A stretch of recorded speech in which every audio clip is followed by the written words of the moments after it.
Hey guys, what's going on? My name is Michael Albini, and I am currently at Reinhardt University in the Sports Administration and Leadership Master's Program.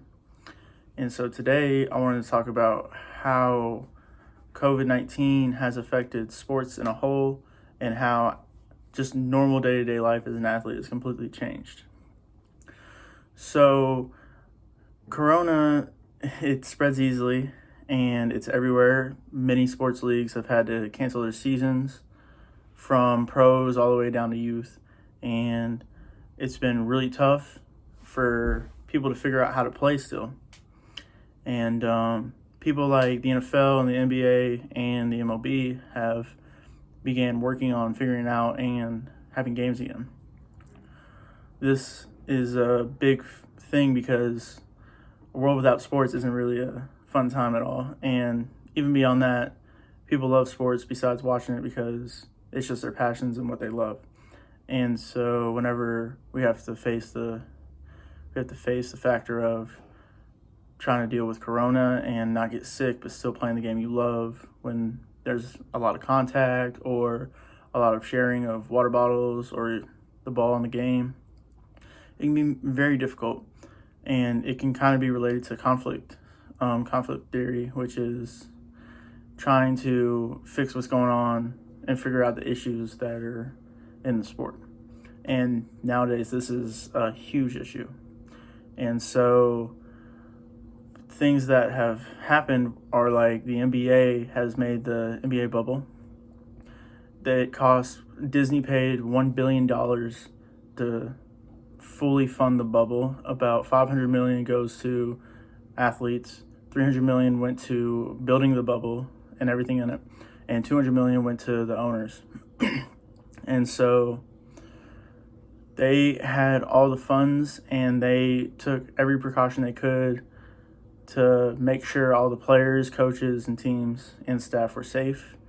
They were able to pay for where they live, all the disinfecting and tools that they need to keep the place clean and keep all the athletes and staff and coaches healthy. The NFL, they do daily testing with coaches. They do daily or bi-daily testing with players depending on the team. And also players have these certain things that look like little wristwatches, and it kind of monitors their temperature, blood pressure, a lot of stuff. And whenever they walk in the facility, they have to put it on, and when they leave, they take it off, hand it back, and it gets cleaned. Beyond that, they have masks, both the gator masks, the ones that kind of look like a neck scarf a little bit, and they also have regular team masks, just what you see daily.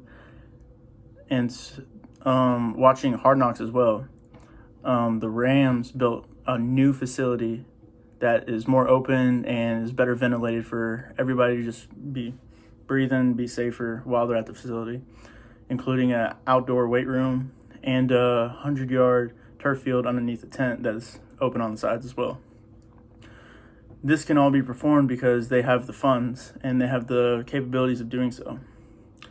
Many youth teams, many middle and high school teams, and small colleges, and even some bigger schools, they struggle with this because they do not have that funding. And so if they don't have that funding, then it's hard to be able to afford the precautionary efforts that they need, such as having enough disinfectant spray and wipes, being able to pay to socially distance lockers, and to pay for all the masks, and even pay for testing.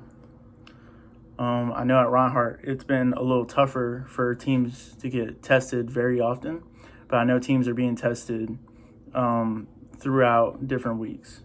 And so teams, if they do not have the funding, it's just safer not to play, which in a sense is taking away players and coaches' passions and the sport that they love. And it kind of just shows that money kind of equals the power and capabilities. That being said, it makes it harder, and it almost changes athletes and how they view the sport a little bit. If they can't play, they might get distracted. They might not want to play anymore. They might choose something else or pick up something in their free time. But you can just see the difference between how the NFL and NBA are taking care of COVID-19 and how they're just making sure everyone's protected. And then you have to look at a youth team who does fundraising in their communities and cannot afford tests all the time. And so I think that's a big conflict going on right now, and I think that will be a issue in the years to come as well, facing COVID-19 and it being so recent and new. And yeah, thank you.